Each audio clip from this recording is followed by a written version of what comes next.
안녕하세요, 엘렉트로캠입니다. 오늘은 드디어 이제 각 브랜드별 미국 판매량과 글로벌 판매량을 알아볼까 합니다. 이제 어느 정도 집계가 돼서 이야기를 할 수 있을 것 같습니다. 거기다가 이게 이제 GCBC 데이터인데 이 친구들이 저번에 약간 틀렸더라고요. 테슬라 같은 판매량이 전에도 이야기해드렸지만 이게 자동차 회사들이 자기들이 얼마나 파는지를 그렇게 정확히 공개를 하려고 하질 않습니다. 다만 내연기관들은 이렇게 딜러십을 통한다든지 건너 그 테슬라도 결국 수출을 해야 되니까요. 뭐 선적이라든지 결국 꼬리가 길면 밟히죠. 그래서 이제 그런 것들을 수집해다가 이런 판매량들을 알아내는데, 물론 내연기관들이 뭐 그렇다고 해서 다 이렇게 비공개로 하는 게 아니라 자기들이 잘 팔면은 그걸 막 광고를 하고 그래 하고 싶어 하는데, 지금 코비드 영향도 있고, 그러니까 자기가 좀 약한 부분들은 숨기고 싶어 하는 면들도 있죠. 그러다 보니까 이제 집계에 좀 오래 걸리고, 이번에 요 GCBC 데이터를 이런 카앤드라이버라든지 다른 기사들도 좀 참고를 해서, 제가 지난번엔 탑 10만 말씀드렸는데 이 카앤드라이버는 이제 25개 25 베스트셀링 카를 뽑았기 때문에 이런 것들이랑 약간 교차로 제가 봐서 얼추 데이터가 맞는 것 같지만 혹시 틀리거나 이러면은 댓글에 얼른 알려주시면 감사하겠습니다. 지금 보시는 거는 미국 판매량입니다. 미국. 지난번에 1등이 포드 F150 트럭의 그 막강한 힘, 코비드를 맞았지만 80만 대 가까이 파는 괴력을 발휘하더니 결국 미국 내에서 190만 대를 좀 넘게 파는, 그래서 미국 내에서 거의 1등에 준하는, 지금 쉐비도 그렇고, 이건 뭐 진짜 대단한 건 일본 이 토요다입니다. 물론 토요다는 미국에서 트럭도 팔지만 그렇게 막 3위 안에 들거나 이러진 못했는데, 물론 이제 강력한 세단인 이제 캠리랑 코롤라가 있긴 하지만 이 트럭의 나라에서 트럭을 그렇게 아주 그래도 준수하게 파는 거니까요. 그래도 이렇게 어깨를 나란히 했다는 점. 글로벌 판매량은 더 대단합니다. 토요다는.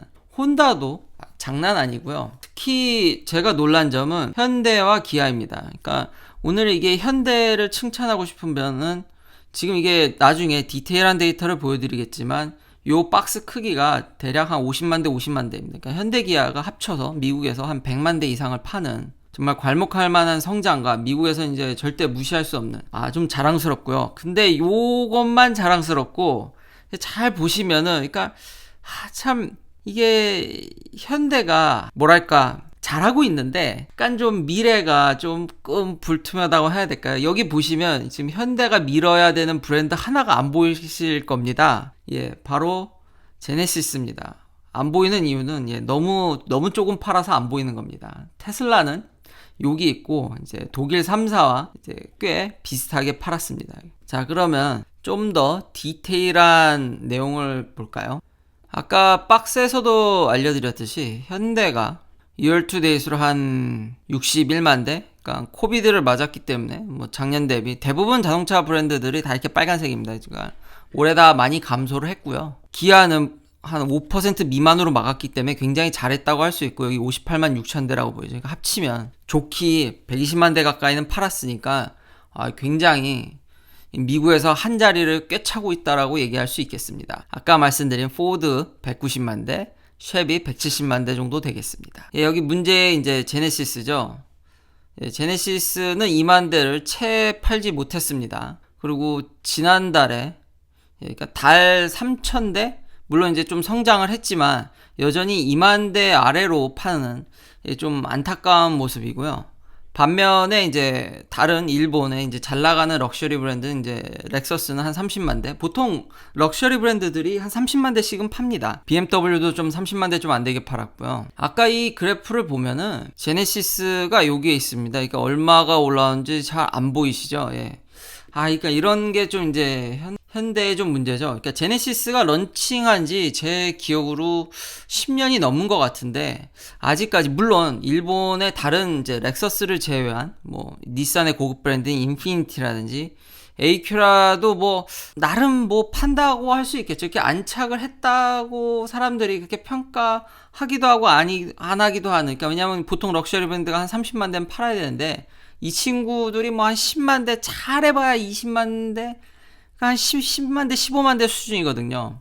몇 년을 진짜 몇십 년을 그냥 요 정도 수준인 건데, 제네시스도 이제 런칭한 지 10년이 됐는데 아직 이게 10,000대 20,000대 수준인 것으로 봐서는 좀 이제 안타까운 거죠. 그러니까 다른 저렴한 브랜드, 그러니까 좀 일반적인 브랜드에서는 참 현대가 잘하고 있지만 아직까지 참 이 고급 브랜드에서의 위치는, 그래서 예전에 제가 영상도 올린 게, 처음에 제네시스가 제 기억에 이렇게 처음 석사로 유학 나왔을 때 제네시스가 그래도 그때는 곧잘 보였는데 요즘은 진짜 제네시스 보기가 쉽지가 않습니다. 각 브랜드별 이제 성장을 얼마나 했는지인데요. 대부분 다 코로나를 맞았기 때문에 다 감소한 걸 볼 수 있는데, 이건 테슬라입니다. 테슬라 혼자 미국 내에서 이 정도의 성장을 보여줬습니다. 굉장히 독보적이죠. 그렇지만 이제 판매 대수는 아직 내연기관 대비는 좀 여전히 좀 적은 편입니다. 근데 전기차 치고는 엄청 많은 거고요. 자, 그러면 글로벌 판매량을 볼까요? 글로벌 판매량을 넘어가기 전에 저 카엔드라이브는 25개를 뽑았죠. 그때 제가 탑 10만 보여드렸는데, 이 거꾸로 보면은 진짜 뭐 역으로 세도 다 무슨 SUV, 트럭, 무슨 밴이니 확실히 스포츠 유틸리티가 초강세인 것 같습니다. 그리고 이 포러너는 진짜 오프로더의 최강자로 유명하거든요. 자, 이제 토요타 치고 이제 잘 안 고장나는 일제 브랜드 그 특유의 내구성과 굉장히 이 투박하지만 굉장히 오프로드를 잘 가는, 근데 이런 차가 무려 한 12만 대, 그러니까 10만 대를 조금 넘게 팔면은 미국 내에서 25위 안에 들어올 수 있습니다.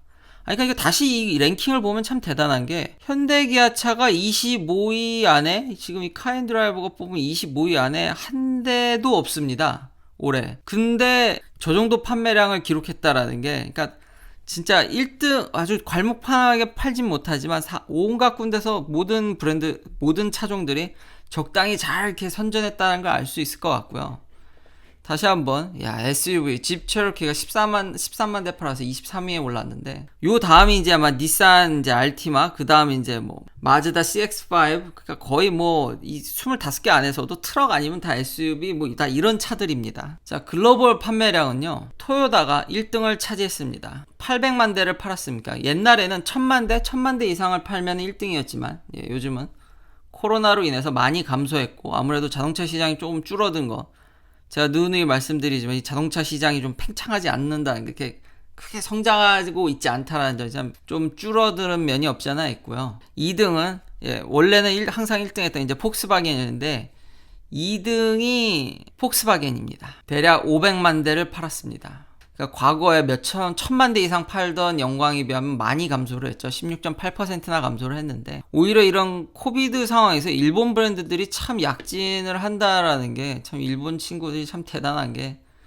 혼다가 3위를 차지했습니다. 400만 대고요. 포드는 20% 가까이 감소를 했는데 이제 400만 대로 그 다음을 이었는데, 지난번에 보셨듯이 F150이 80만 대 가까이 팔았거든요. 그러니까 이 트럭의 힘이 얼마나 무서운지, 그리고 미국에서만 거의 200만 대 가까이 팔았으니까 정말 미국 브랜드답게 미국이 주요 시장인 걸 알 수 있고, 그 다음이 닛산입니다. 380만 대. 닛산은 최근 이제 칼로스 곤 회장 사태라든지 회사 내용이 좀 내분이라고 할까요? 참 어수선한데도 코비드까지 겹쳤는데도 꽤 선전한 것을 알 수 있습니다. 6위는 현대 370만 대고요. 쉐비가 거의 300만 대 가까이 팔아서, 물론 근데 대부분 20%, 많게는 20% 좀 맞았으니까 쉐비는 20% 이상 맞았으니 좀 크게 맞은 것 같습니다. 기아가 269만 대로 당당히 이 코비드 어려운 상황에서 5% 미만으로 선전하면서 그 다음은 기아가 차지를 했습니다. 그러니까 현대기아가 합치면은 대략 한 640만 대 가까이는 팔았네요.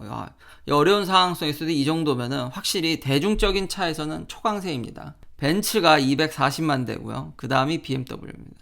테슬라는 제가 너무 지겹게 얘기했으니 이 정도, 이건 뭐 누누이 많이 얘기를 했으니까요. 이렇게 이제 글로벌 판매량을 알아봤고요. 이제 올해 기대되는 게, 저는 개인적으로 사이버 트럭입니다. 그러니까 이런 글로벌 판매량이나 다시 한번 이런 집계를 볼 때마다 참 SUV나 트럭의 그런 위험, 특히 미국에서의 트럭은 정말 대단하구나, 저렇게 포드를 지탱해주는. 지금 요 기사는 이제 올해 나올 트럭들, 전기 트럭들에 대한 비교인데요. 사이버 트럭이, 여기서도 이 기사에도 얘기했듯이 사이버 트럭은 아주 강력하게 시장을 리딩할 거라고, 그 이유는 당연히 가격입니다. 가격. 역시 싼 거에는 이기기가 쉽지 않죠. 어쨌든 싸면은 어떻게든 성공하는 것 같습니다. 사이버 트럭은 유일무이하게 지금 미국에서 나올 전기 픽업 트럭 중에서 제일 싸게 시작을 합니다. 라인업이.